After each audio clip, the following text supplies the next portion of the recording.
Muito bom, então vamos continuar nossos estudos na carta de Tiago, especificamente o capítulo 4. Então você pode abrir a sua Bíblia, lembrando que é um tempo de partilha, é um tempo de troca realmente de conhecimento, de ideias. Nós temos um microfone aqui à frente, se você quiser falar, levanta sua mão, a gente vai levar o microfone até você. Por que do microfone? Porque tem uma galera assistindo online e também por conta da gente poder escutar bem, entender bem aquilo que você vai compartilhar. Quem que vai ficar responsável hoje de levar o microfone? Você? A Ju. Então, se alguém quiser falar alguma coisa, só levantar a mão que a Ju leva o microfone para vocês. Beleza, Tiago, capítulo 4.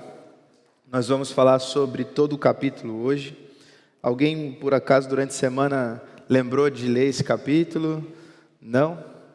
Eita, gente. Tem gente que lembrou.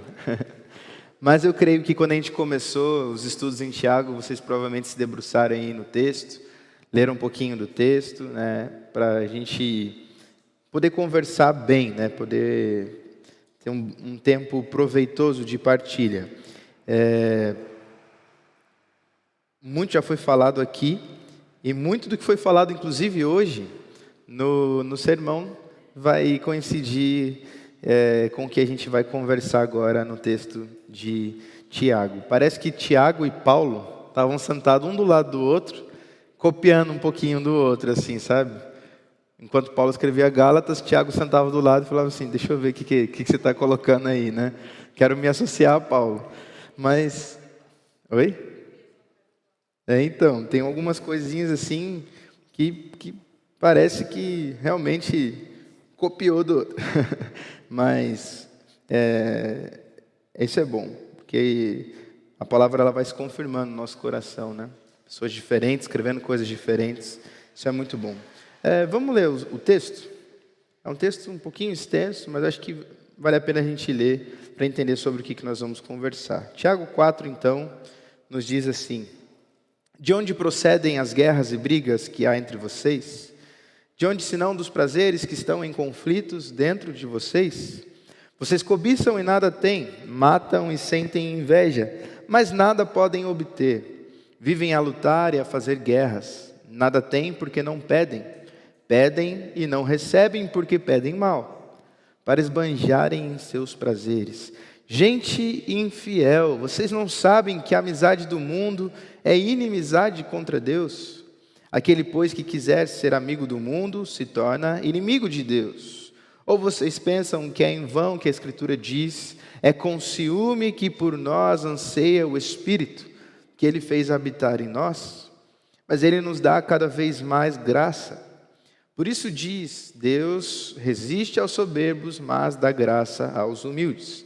Portanto, sujeitem-se a Deus, mas resistam ao diabo e ele fugirá de vocês.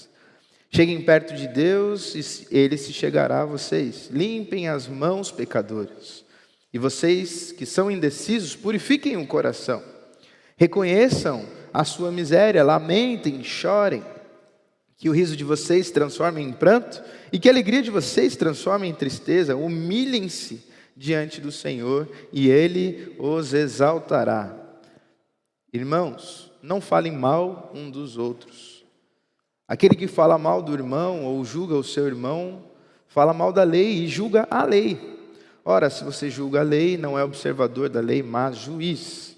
Um só é legislador e juiz, aquele que pode salvar e fazer perecer. Mas quem é você para julgar o seu próximo? Escutem agora, vocês que dizem, hoje ou amanhã iremos para a cidade tal, e lá passaremos um ano, faremos negócios e teremos lucros. Vocês não sabem o que acontecerá amanhã? O que é a vida de vocês?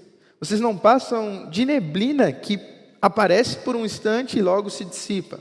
Em vez disso, deveriam dizer, se Deus quiser, não só viveremos, como também faremos isto ou aquilo.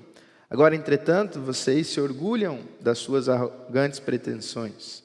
Todo orgulho semelhante a esse é mau. Portanto, aquele que sabe que deve fazer o bem e não o faz, nisso está pecando até aqui. Os primeiros 12 versículos desse texto são para nós uma advertência, né? Para nós e para aqueles que receberam essa carta de Tiago. Uma advertência contra o mundanismo. E guardem essa palavra, que ela vai ser importante, e já já a gente vai falar sobre ela. Esse recorte, né, dos primeiros 12 versículos, ele está sendo escrito de uma forma muito específica, muito comum de argumentação ali na Grécia, da Grécia Antiga, né? Trata-se de um texto contra as pessoas que estavam machucando a comunidade, devido ao seu senso de rivalidade, né? Isso é conhecido como diátribe, né? Na Grécia Antiga trata-se de uma dissertação crítica e filosófica, né?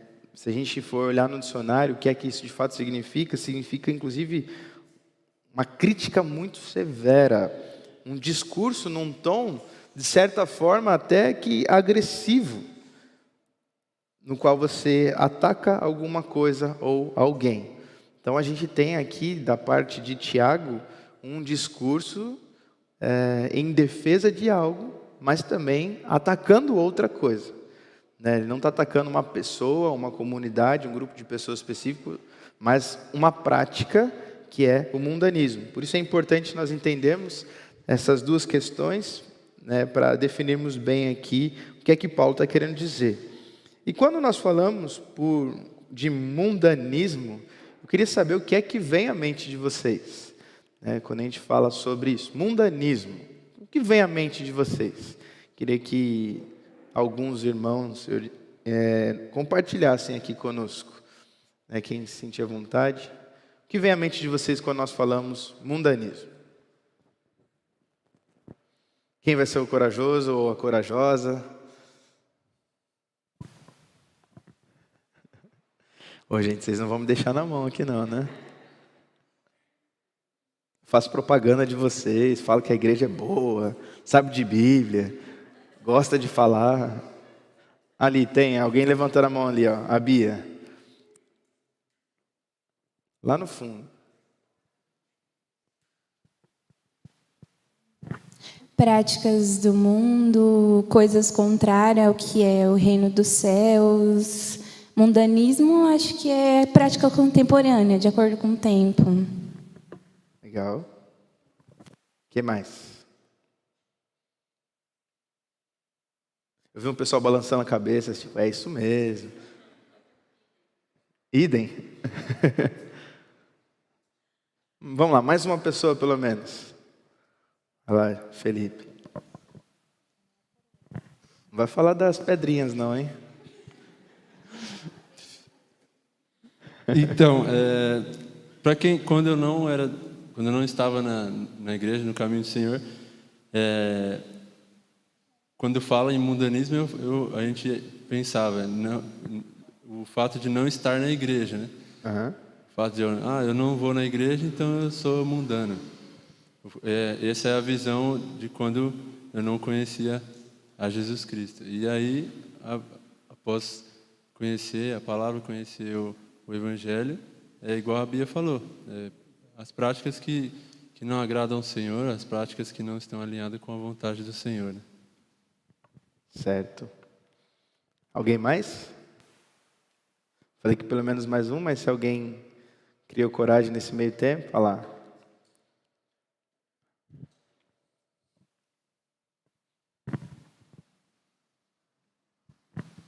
Eu acredito que mundanismo está ligado à queda do homem, né? E o afastamento dele de Deus. Então, tudo que é feito segundo os princípios das trevas mesmo, porque a gente vê que o pecado ele gera muito sofrimento, muita dor, mas quem está distante do Senhor não consegue ter esse entendimento, né? Para ela está buscando prazer, satisfação, mas em coisas que são passageiras, em coisas que são destrutivas. E eu creio que esse conjunto de confusões todas seria o que a gente chama de mundanismo, né?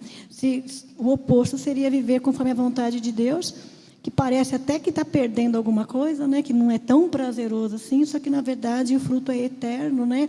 E realmente há prazer e satisfação no Senhor, né? Mais alguém? Última chance. Última chamada. Ó, o Júlio está coçando aqui. Quer falar? Não. Quer?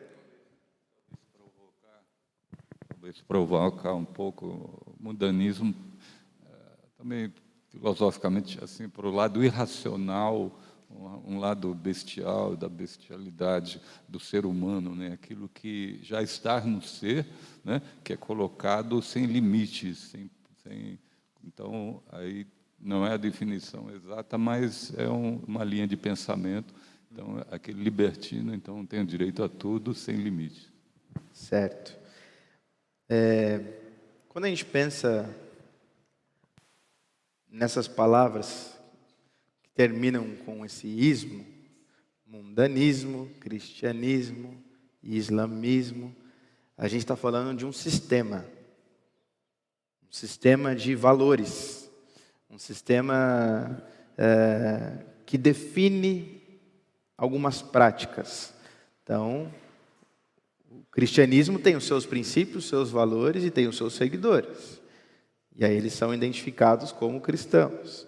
O mundanismo também, da mesma forma, é um sistema que tem os seus valores, né? E ele pode ser usado, sim, para diferenciar o cristão e o não cristão, por exemplo. A gente tem esse costume de dizer, está no mundo, né? Mas ele também, no mundo, tem o seu significado, né? Se a gente for ler algumas obras, algumas literaturas brasileiras, a gente vai identificar isso dentro das obras, né? Quando alguém é um pouco mais libertino, quando alguém é um pouco mais entregue a algumas práticas consideradas pelas pessoas como imorais, né? A gente vai enxergar nessas obras algumas menções ao mundanismo, ou até mesmo a palavra mundanidade, né? Ela vai aparecer, mas elas têm o mesmo significado. Então, quando a gente pensa em mundanismo, é interessante a gente pensar então nesse sistema de vida que valoriza, aí é interessante, apenas os bens materiais, satisfação concernente aos bens e prazeres desse mundo. Então, satisfação naquilo que este mundo pode oferecer. Isso é o mundanismo, essas são as práticas que quem vive dessa forma vai tomar para si, para guiar a sua vida. Tiago, então, está falando sobre o mundanismo como uma postura de pessoas que são, versículo 4, inimigas de Deus. Olha só, gente infiel, vocês não sabem que a amizade do mundo é inimizade contra Deus? Além disso também, ele está falando que a postura do mundanismo, ela é de pessoas que são aliadas do diabo. Versículo 7 vai nos dizer isso. Resistam ao diabo. E também ele vai falar no versículo de 8 a 10 que a postura mundana, ela é de pessoas que precisam e carecem de arrependimento. Então, tá vendo? Uma coisa que eu acho muito interessante no cristianismo e nas cartas de Tiago, de Paulo, assim por diante, é que eles dão uma má notícia, de certa forma, mas ele resolve essa má notícia com a boa notícia do Evangelho. Então ele vai dizer assim, é a prática de quem é inimigo de Deus, é a prática de alguém que está se entregando ao diabo, é a prática de alguém que está sendo seduzido pelos pecados, mas nós estamos falando de pessoas que carecem, precisam de arrependimento. Ou seja, o Evangelho, ele não é aquele que vai apontar apenas o seu pecado e dizer, isso é errado, não faça mais isso. Ele vai dizer, tem um caminho para você de arrependimento, tem um caminho de mudança de vida, isso é bem interessante. Versículo 1, então, para a gente discorrer aí o texto, né? Entendendo essa questão do mundanismo e entendendo o formato que esse texto é escrito. Tá? É uma crítica a uma prática, né? O primeiro versículo, ele vai falar assim, olha, de onde vêm as guerras entre vocês? De onde vêm as brigas entre vocês? De onde? Senão do quê? Dos prazeres que estão em conflito dentro de vocês mesmos. As guerras, as brigas na concepção de Tiago, elas são causadas por prazeres e desejos totalmente egoístas. A palavra prazeres aqui no grego é a palavra hedone. E dela se dá origem a um termo, mais um ismo aí, que é conhecido como hedonismo. Quantos aqui já ouviram falar do hedonismo? Deixa eu ver, só para ter noção assim, para a gente explicar também o que é hedonismo, né? O termo hedonismo, ele é utilizado para uma doutrina tanto moral quanto filosófica, que prega o prazer como o bem supremo, né? Como a finalidade da vida do ser humano. Hedone, prazer, hedonismo, então um sistema que valoriza o prazer como a finalidade da vida humana. Esse sistema de vida, esse estilo de vida, foi adotado por muitas pessoas e ainda é adotado por muitas pessoas, às vezes até mesmo de maneira inconsciente. Mas existem aqueles, principalmente ali no século 4, 5, 6, o hedonismo era muito forte. E tem um nome importante de um importante teólogo na história da igreja, que era totalmente entregue, devoto às práticas do hedonismo. Vocês provavelmente já ouviram falar de Agostinho de Hipona, né? Ele se entregou de maneira imoderada aos seus prazeres sexuais. Agostinho viveu uma vida depravada. E era interessante que quando ele começou a se encontrar com a palavra de Deus, ele fazia a seguinte oração. Olha que interessante. Agostinho, ele falava assim: Deus, me dá o dom da castidade, mas ainda não. Gosto bastante disso quando a gente lê Confissões de Agostinho. É uma leitura muito boa, inclusive. A gente vê isso no Agostinho. Trazendo para o nosso linguajar hoje, ele estava dizendo assim: hoje não, Faro. Hoje não. Ele estava falando assim: não, vocês não vão, hoje não. Eu quero, mas hoje não, ainda não, né? Ele vivia dessa forma, entregue aos seus prazeres, aos desejos. Tiago, então, está falando sobre isso. Tiago está falando como as brigas, as guerras, elas são fruto desses desejos por satisfação aos nossos prazeres meramente egoístas. E se a gente parar bem para pensar no porquê que surgem as guerras, no porquê que surgem as brigas, é justamente por causa disso, porque alguém entende que está correto, o outro também entende que está correto e ninguém quer abrir mão. Ninguém quer olhar para o próximo e ver e chegar num consenso. Ou às vezes é para uma busca por poder. Eu quero fazer isso porque eu quero ter poder, eu quero ter autoridade sobre aquilo, sobre aquele país, sobre aquele povoado. As guerras, elas começam realmente a partir dos nossos prazeres. E a gente tem que tomar conta do nosso coração para não viver dessa maneira, devota aos nossos prazeres. Um exemplo disso, de como isso acontece, e às vezes eu acabo caindo nisso, quando, por exemplo, a gente tem aquela semana difícil. Sabe? Aquela semana que você trabalhou bastante, que você fez bastante coisa, aí chega lá no final de semana, você vai querer comer alguma coisa, aí você fala assim: não, vou comer mesmo porque hoje eu mereço. Quem nunca pensou assim? A risada do povo entrega o povo, né? Às vezes você nem pode gastar aquele dinheiro, você, não, mas a semana foi tão difícil, eu mereço, depois Deus me ajuda, né? Não estou falando que isso é errado, não estou falando que se entregar aos prazeres é errado, mas se a gente não toma cuidado, se a gente não observa, a gente pode levar isso para níveis mais profundos, mais escuros, a ponto de a gente sempre entender, nossa, mas por que ele está dando aula de escola bíblica? Deveria ser eu, porque eu mereço. Eu estudei, eu fiz mais, eu tenho mais conhecimento.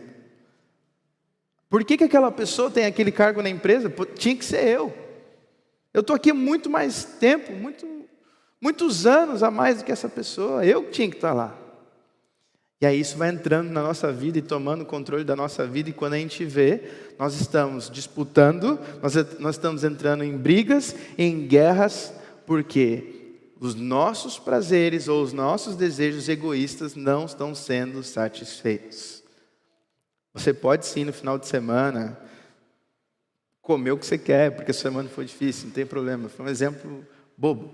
Mas nós precisamos sempre nos orientar e olhar até que ponto isso está chegando na nossa vida e até que ponto nós estamos sendo domados pelos nossos prazeres e desejos, quando na verdade nós deveríamos estar governando sobre eles, né? Tiago está falando dessas pessoas, então, que por conta das suas guerras, por conta das suas brigas, eram pessoas que estavam em busca de justiça própria. Eram pessoas que estavam em busca de satisfação. E por conta disso, acabam promovendo muitos atos de rivalidade. Acabam promovendo um linguajar violento, de contenda. E esse linguajar, esses atos, né, de rivalidade, eles tinham um efeito devastador. Olha só o que nós lemos no começo do texto. Vocês cobiçam e nada têm, matam e sentem inveja. O texto está falando sobre cobiça, sobre inveja.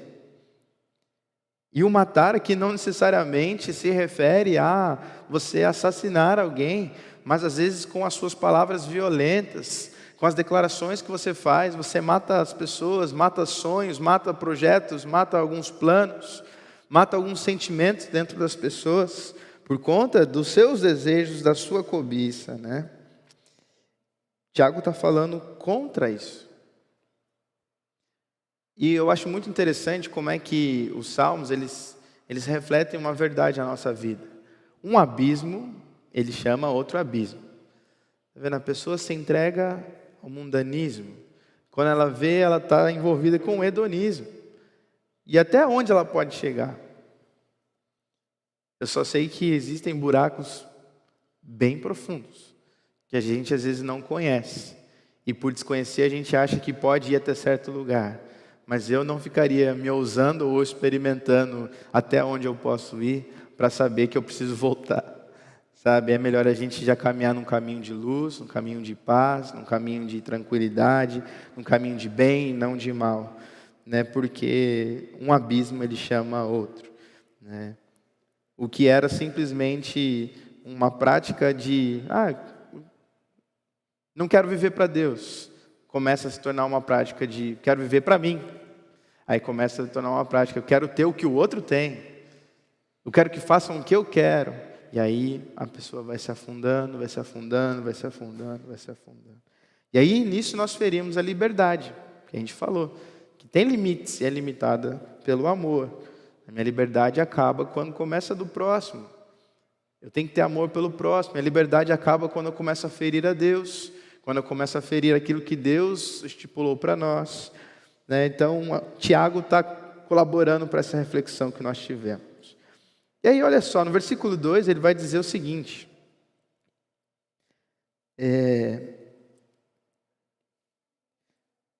pedem e não recebem, nada têm. É bem interessante esse versículo e os que estão logo a seguir, porque ele fala da postura do cristão. A postura de um cristão ao desejar alguma coisa, né, deve sim ser a de pedir a Deus. Mas a questão é a forma como nós pedimos e o interesse que nós temos por detrás do nosso pedido. Tiago, ele está combatendo duas coisas aqui. Primeiro, aqueles que não pediam a Deus e lutavam uns com os outros para conseguir o que desejavam. Então eles estão dizendo, está errado, vocês precisam pedir.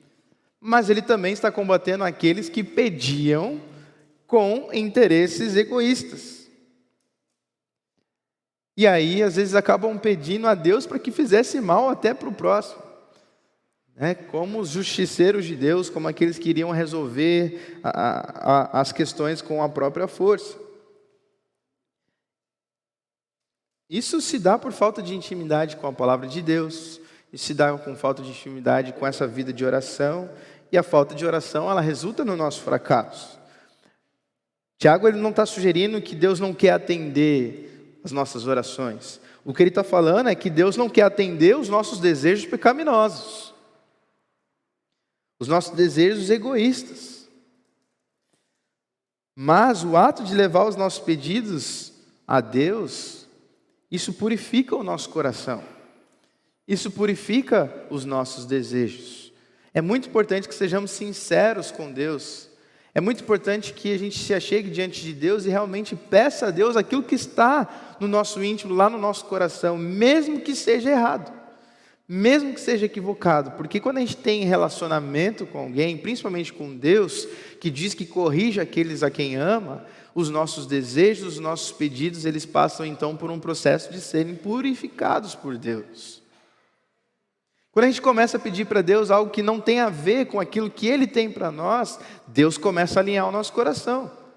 Ele vai mostrando que às vezes aquilo que a gente está pedindo está errado. Esses dias eu conversei com uma pessoa e falei assim, olha, às vezes a gente acredita muito no Deus que abre portas. Vocês já pararam para pensar no Deus que fecha as portas também? Que uma vez que a gente se achega diante de Deus e pede algo a Deus, quando nós pedimos algo a alguém, nós estamos sujeitos ao sim e ao não de Deus. E o não de Deus, ele alinha o nosso coração à vontade de Deus. O não de Deus alinha os nossos propósitos, os nossos desejos àquilo que é vontade de Deus. Então, precisamos sim chegar diante de Deus com os nossos pedidos, as nossas súplicas, mas principalmente com um coração disposto a ser mudado. Um coração disposto a reconhecer um outro caminho, a reconhecer um outro meio, uma outra forma de se viver a vontade de Deus, porque quando nós estamos com Ele, Ele purifica o nosso coração, Ele purifica os nossos desejos. Olha, nem todas as orações elas são agradáveis a Deus. Somente aquelas que são consistentes com a sua vontade. E onde que a gente entende a vontade de Deus? Na sua palavra. Elas já foram reveladas a nós. Mas acontece que muitos ainda pedem mal, porque querem suprir os seus próprios desejos, os seus próprios prazeres, ao invés de buscar honra a Deus e o avanço do reino de Deus. Entendam uma coisa. Tiago não está dizendo que os prazeres são errados. Não é isso que Tiago está dizendo. Ele está dizendo que aqueles que não atribuem glória a Deus, estes são errados. Vamos nos lembrar de um versículo, quero inclusive que a gente abra aí. 1 Coríntios 10, 31. Ele vai explicar muito bem isso. 1 Coríntios 10, 31. Vamos ler juntos? Está aqui projetado para a gente. Vamos lá. Portanto,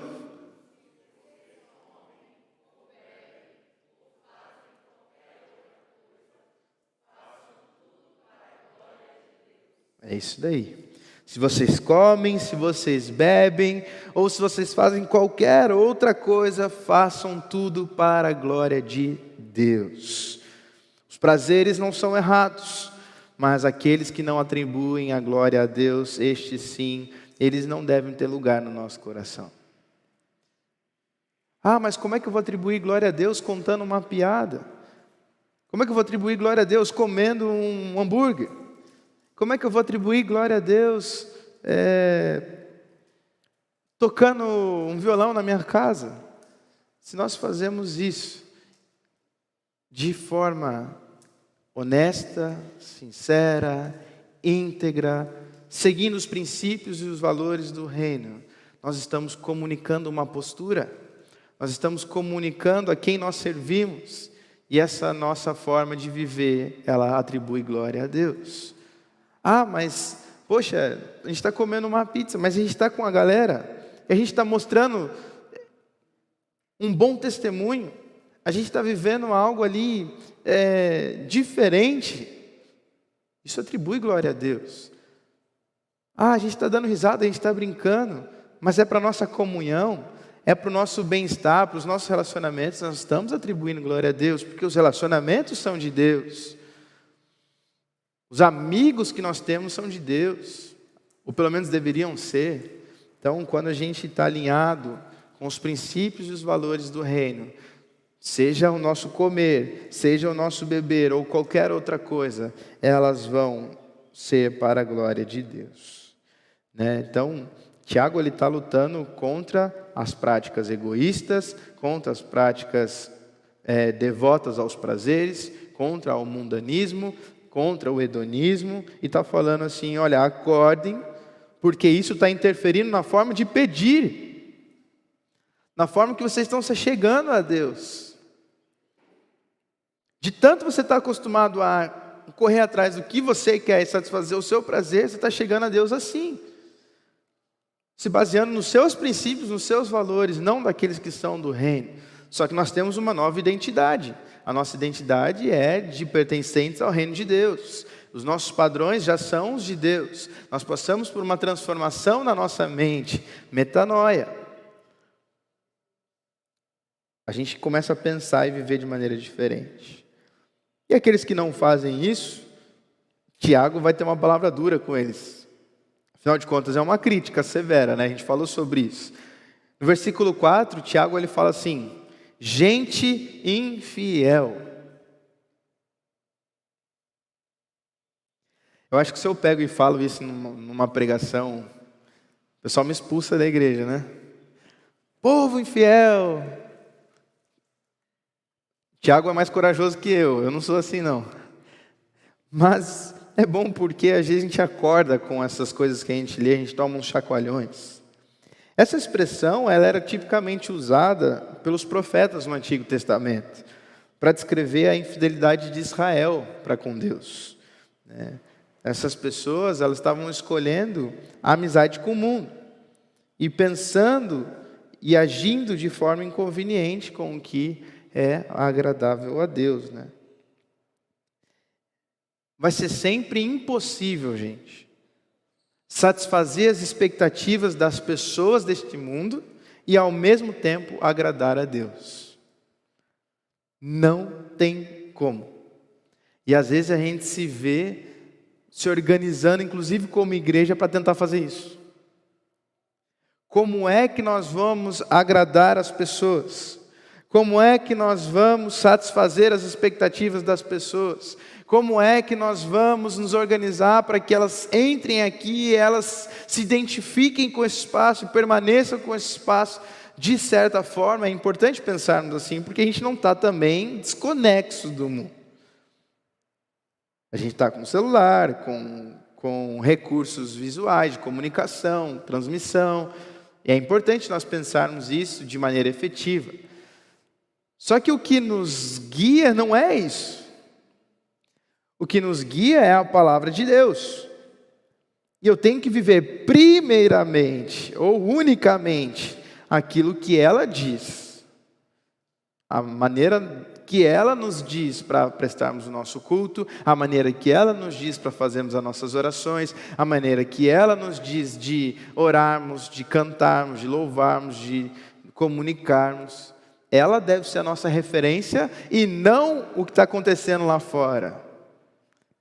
O caminho é o contrário. Muitas vezes a gente vai lá, pega o de lá, traz para cá, se organiza aqui para ser parecido com o de lá, para poder se comunicar com o de lá. Não, na verdade deveria ser o que é o nosso princípio, o que é o nosso valor aqui, certo? E o que temos em mão para poder comunicar de forma sábia com os de lá. Aí a gente vai ser esperto como Paulo. Me fiz de louco para os loucos, me fiz gentil para os gentios, judeus para os judeus, A gente vai saber falar a linguagem, mas não necessariamente teremos a mesma postura. Uma coisa é você entender de linguagem, de comunicação. Outra coisa é você ter que ser igual para poder achar que você vai falar do mesmo jeito. Não necessariamente a gente precisa cair num buraco para saber que machuca. Não é verdade? Não necessariamente a gente precisa entrar numa luta para saber que a gente pode se machucar. De olhar, a gente já entende algumas coisas. Sabe quem aprende com isso também, né? E Tiago está falando sobre isso. É impossível satisfazer as expectativas dos incrédulos e ao mesmo tempo agradar a Deus. É impossível a gente querer vir aqui no domingo pela manhã, no domingo pela noite, e orar, e chorar, e estar diante de Deus, e pedir para que Deus mude a nossa vida, e na segunda-feira a gente está lá fora agradando, tentando agradar as pessoas, tentando fazer tudo para as pessoas nos aceitarem.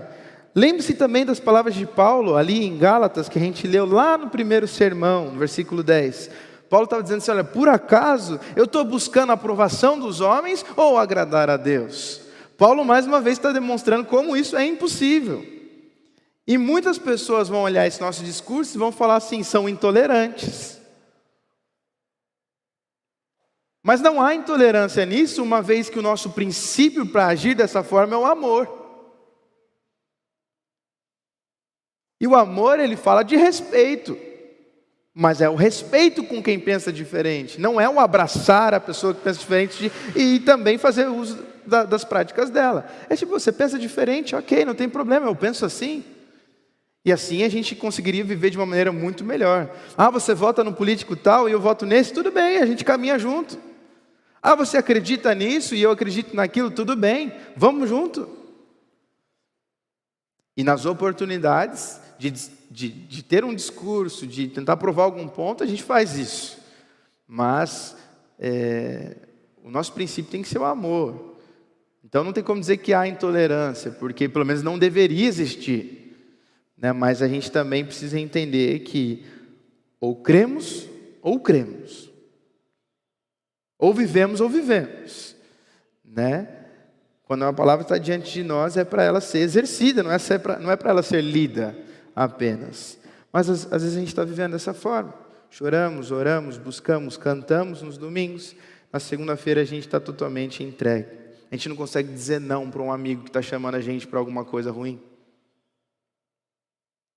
A gente não consegue dizer não para alguma coisa que vai nos beneficiar, mas de maneira errada.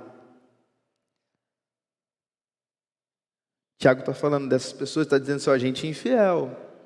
Prestem atenção, porque é com ciúme que o Espírito de Deus anseia por nós. Deus não tem interesse em compartilhar a sua adoração. Sabe aquele papo de Deus tem o formato do vazio do seu coração? Gente, eu acho que é uma das maiores besteiras que existem no mundo. Porque Deus não está aqui para suprir algo que está faltando no seu coração. Deus, Ele quer tomar conta do seu coração por inteiro. Deus não tem lugar de um vazio. Isso significa que existe lugar para outras coisas. E Deus não quer compartilhar espaço. Deus não quer compartilhar adoração. O que Ele quer é tomar conta do seu coração de forma completa. Enquanto a gente permanecer com esse discurso de que Deus tem lugar, tem o tamanho do vazio do nosso coração, nós vamos dizer para Deus assim, ó, Deus, nesse lugar que tem um vazio, este é seu. Agora os outros, pode deixar que eu tomo conta. E aí às vezes a gente está sofrendo, a gente está vivendo tanta coisa, a gente não sabe o porquê, mas é porque a gente não deu o lugar, o nosso coração por completo para Deus. Às vezes a gente quer que Deus tome conta das nossas ansiedades, das nossas tristezas, dos nossos choros. Às vezes a gente se achega a Deus porque a gente foi ferido em um lugar, a gente foi ferido numa igreja, a gente foi ferido por uma pessoa, e a gente fala, Deus, eu estou com esse machucado, cuida desse machucado. Deus é gracioso, Deus é misericordioso, Ele cuida e Ele toma conta daquele espaço. Mas o que Deus quer é tudo na nossa vida. Deus quer falar assim, tudo bem, eu vou cuidar desse machucado, eu vou entrar na sua vida, mas eu quero abraçar tanto o seu choro, a sua tristeza, o seu lamento, quanto o seu riso, a sua alegria, a sua felicidade. Eu quero fazer parte de tudo na sua vida. Deus não tem interesse em compartilhar a sua adoração, e não existe nenhum princípio egoísta nessa afirmação, até porque o Senhor, Ele é inteiramente bom. Tem um livro do Jonathan Edwards, um avivalista do século XVIII, que ele escreveu sobre isso, dizendo que o fim para o qual Deus criou o mundo é Ele mesmo, é a sua própria glória.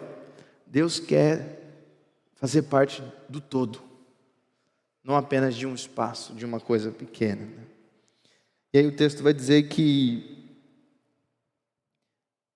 muitos estão vivendo dessa forma. E isso, querendo ou não, é uma prática soberba, né? E o texto vai dizer que Deus resiste aos soberbos e dá graça aos humildes. Um outro ponto que por vezes é mal entendido por muitas pessoas. O favor de Deus, ele é derramado sobre os seus, especificamente os que são humildes. A graça de Deus, ela é derramada sobre os seus. O favor, a bondade, a misericórdia sobre os seus. Porque os que não são seus, os que são soberbos, o que o texto está dizendo? Que Deus resiste a essas pessoas. Aqueles que escolhem um louvor a si mesmo e uma forma de agir mundana, eles são aqueles a quem Deus se opõe. Deus resiste o soberbo. Não é Deus resiste a soberba, a prática da soberba. Deus resiste o soberbo, mas dá graça ao humilde.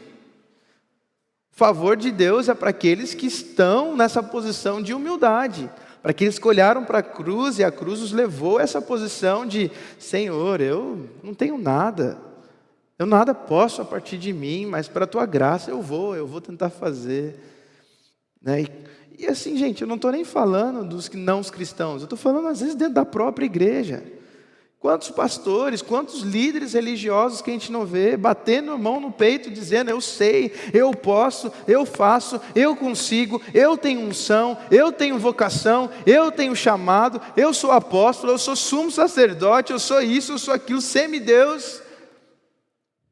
Se isso não é agir com soberba, eu não sei o que isso é.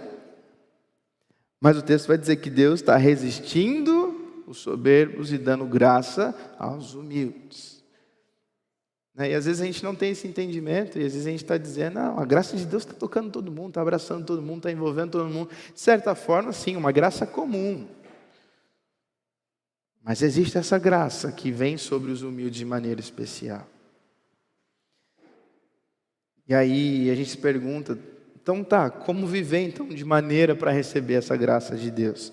Os versículos do 7 a 10 vão nos dizer isso: resistindo ao diabo, limpando as nossas mãos dos nossos pecados, purificando o nosso coração, reconhecendo a nossa miséria e nos humilhando perante Deus. Versículos 7 a 10, ela vai listar cada um desses itens. Resistam ao diabo, limpem as mãos dos pecados, purifiquem o coração, reconheçam a miséria de vocês e se humilhem perante Deus. Assim a gente recebe a graça de Deus. Quando a gente olha para Deus e fala assim: olha, realmente, eu não tenho muita coisa para oferecer. E para a gente encerrar, porque a gente já estourou o tempo aqui hoje, só essa parte final, a gente falou da primeira parte do 1 ao 12, aí no versículo 11, o Tiago continua falando também sobre essa questão, que ele já estava falando no capítulo anterior, da língua. Irmãos, não falem mal uns dos outros. Tiago, ele reafirma um problema básico por detrás de toda a questão discutida até aqui, por detrás de todas as brigas e todas as guerras: o mau uso da nossa língua para falar mal dos outros. Gente, falar mal é resultado de um desejo egoísta. Falar mal é resultado de soberba. E o texto está nos dizendo que os que falam mal, eles não observam a lei. Eles não observam a palavra, os mandamentos, ou seja, desprezam os ensinamentos de Deus. Ignoram o mandamento, principalmente do amor ao próximo e do amor a Deus sobre todas as coisas. Como é que eu vou dizer que eu amo a Deus, mas odeio o meu irmão? Como vou dizer que eu amo a Deus, que eu não vejo, e odeio o meu irmão que está do meu lado, que eu vejo? Quem não ama, não conhece a Deus. Porque Deus é amor. Ó, 2 versículos que vão nos ajudar nessa reflexão. E a gente já conversou um pouquinho sobre, essa questão da língua e sobre como ela é venenosa. A gente teve um tempo que de escola bíblica que a gente compartilhou sobre isso, contamos alguns testemunhos. E Tiago relembra, ele fala assim, as brigas, elas vêm dos prazeres. E aí se você vai se afundando, você vai chegando nessa posição aqui de começar a falar mal. Aí você fala mal do irmão, da irmã, você fala mal da igreja, você fala mal do sistema, você fala mal disso, daquilo, você vira uma pessoa que só sabe falar mal. E assim, gente, criticar não é falar mal. A gente precisa entender a diferença entre as duas coisas. Porque a crítica, ela deveria pelo menos ter um propósito construtivo. Então, às vezes, uma pessoa que veio e pregou e não teve, talvez, uma boa postura, você chegar e falar para ela assim, meu amigo, minha amiga, a sua postura não foi muito legal. O que você falou não está muito correto. Isso não é falar mal. Isso é criticar de forma construtiva. Falar mal é quando você, simplesmente com o desejo de satisfazer o seu eu, ou as suas ambições, o seu entendimento, você começa a desdenhar do próximo. Você começa a menosprezar, diminuir. E a gente precisa muito se controlar para que a gente não fale mal. Para que a gente tire essa prática da nossa vida. E isso é muito desafiador, né, gente? Às vezes a gente olha uma situação e fala. Porque a gente está acostumado. Às vezes está dentro da gente. Mas o importante é que tem como a gente mudar isso. E aí os últimos versículos, ele vai falar um pouquinho sobre a incerteza da vida. E só para a gente fechar aqui, o texto vai falar assim, sobre as pessoas que acham que têm controle de tudo e que podem determinar o que vão fazer, quando vão fazer. O texto fala assim, pessoas que dizem, hoje ou amanhã nós vamos para lugar tal, nós vamos passar lá 1 ano, nós vamos fazer os negócios, nós vamos ter lucros. A soberania de Deus, ela se opõe a qualquer presunção nossa de acharmos que nós estamos no controle das nossas vidas.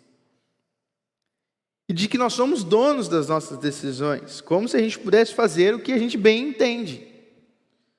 Versículo 14, ele disse assim, vocês não sabem o que acontecerá amanhã.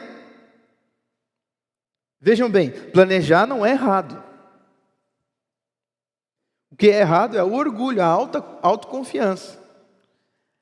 É achar que você é soberano nas suas ações, nos seus feitos. É achar que aquilo que você planeja tem que acontecer a qualquer custo. E muitas pessoas, às vezes, têm um poder aquisitivo para que isso aconteça. Se entregam a essa vida. Fica tranquilo, a gente dá um jeito, a gente faz. Eu e a Júlia, a gente está assistindo uma série que é muito isso, um filho lá, ele acabou, de um pai muito rico, ele acabou sem querer, se envolvendo num homicídio, e aí o pai falou assim, tranquilo, me diga quem que foi, o que aconteceu, quem viu, e eu resolvo, com frieza. E resolveu, lá na série. É série, mas isso acontece. Isso é uma realidade. A gente está falando de pessoas com poder aquisitivo muito alto. Mas, às vezes, naquilo que está no nosso alcance, nós estamos tendo a mesma prática. Os mesmos costumes. Eu faço, eu tenho orgulho, eu tenho autoconfiança. A chave está em confiar em Deus. e em confiar nele como Criador e sustentador de todas as coisas. Se nós pensarmos em Deus como Criador, como aquele que criou, se afastou da sua criação e deixou ela lá, agora vocês vivam, isso não é cristianismo, isso é deísmo. O cristianismo, ele pensa diferente. O cristianismo, ele pensa assim: ele criou e ele sustenta, ele está perto, lado a lado, ele está conosco, né? Então, escutem o conselho do último versículo, e eu encerro com essas palavras dizendo: aquele que sabe o que deve fazer o bem e não o faz, nisso está pecando. O propósito da escola bíblica é apresentar a palavra de Deus para vocês, de forma que ela possa guiar a vida de vocês, de forma que vocês conheçam o bem, conheçam a bondade de Deus.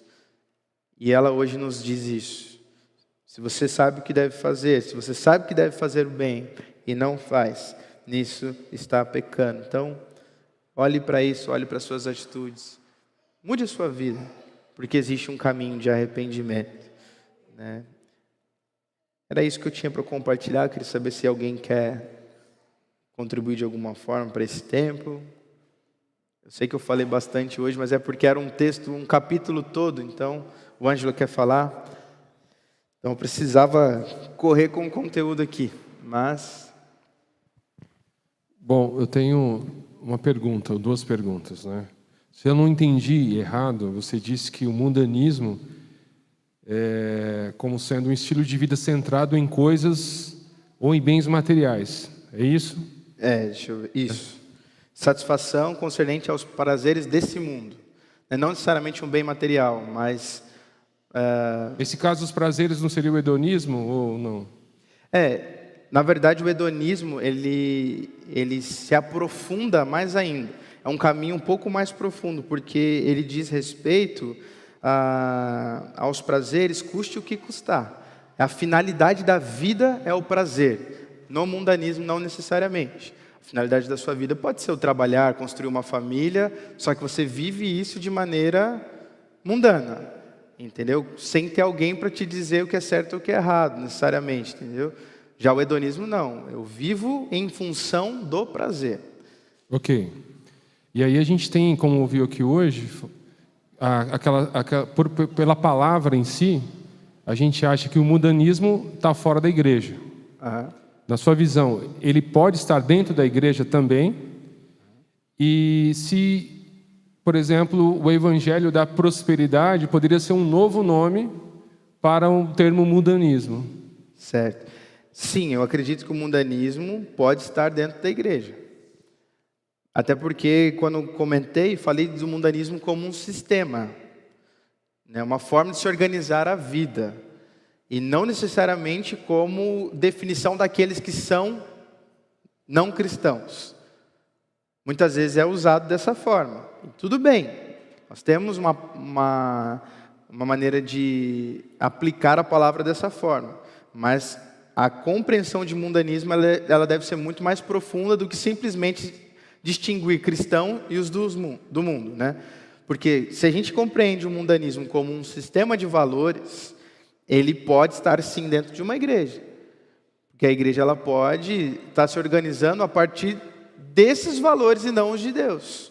E eu digo tanto igreja como todo o corpo, né? Uma igreja está se organizando para isso, como também algumas pessoas ali dentro da igreja, né? Pessoas que estão inseridas. E aí eu diria que são pessoas que estão servindo a dois senhores, né? Que ainda não compreenderam como Deus deve ter a totalidade da vida delas, e ainda estão devotas a essas práticas, né? A esse sistema que valoriza os bens, que valoriza os prazeres, que valoriza a experiência deste mundo, né? Como se fosse aquilo que deve definir a nossa vida, quando pelo contrário, a definição, os valores, os nossos prazeres deveriam estar nas coisas de Deus. Elas devem nos tocar e assim tocar as pessoas que estão lá fora. Por isso eu entendo que se a gente entende isso como um sistema, que orienta a vida das pessoas, querendo ou não, ele pode estar, sim, dentro da igreja, assim como o hedonismo, assim como qualquer outra prática, né? Porque isso depende muito mais daquele que carrega os princípios e os valores do que necessariamente de uma comunidade. Nós podemos ter, e assim, gente, nós podemos ter dentro das nossas igrejas pessoas de outras religiões, de outras seitas, de outros ismos, que muitas vezes têm por objetivo, às vezes, fazer o mal a nós. Já li alguns livros sobre isso, né? Então, eu acredito que outros sistemas podem sim invadir os nossos espaços, assim como nós cristãos estamos também em outros espaços. E sobre a questão da teologia da prosperidade, eu acho que, não sei se seria um outro nome para mundanismo, mas eu acho que está andando com um pezinho lá, né? Porque ela fala justamente sobre isso, o bem a qualquer custo, a prosperidade a qualquer custo, sobre como a minha vida é definida pela prosperidade, e não necessariamente pela vida com Deus.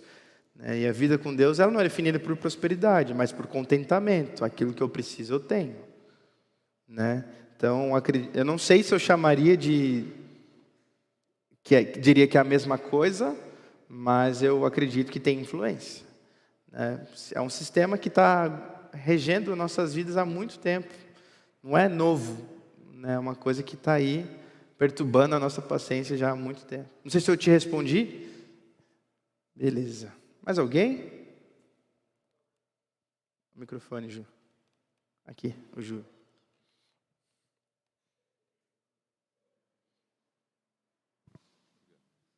O pastor colocou bem, né, que isso não é novo, né? A Bíblia já nos alertava sobre o joio e o trigo, que deveriam crescer, né, juntos. Então, não é algo para assustar, eu acho que é algo para alertar. E o padrão Bíblia, como está sendo pregado, ele não orienta o que devo fazer ou o que não devo fazer, o que eu devo crer ou não. Em relação a pessoas que entram em igreja, realmente é uma coisa que existe, né, em função não só do conhecimento, que tem livros, né, mas na prática isso existe. E a gente percebe isso no decorrer da história da igreja no mundo, né? Igrejas que passam por grandes conflitos, não é com gente que veio de repente, mas pessoas que já convivem há muito tempo, trazendo um outro evangelho, ou trazendo algo que é para minar o crescimento da igreja, né, e destruir a igreja. Sim. É só uma colocação para ver. Muito bom. É isso, gente. Mais alguém quer compartilhar alguma coisa?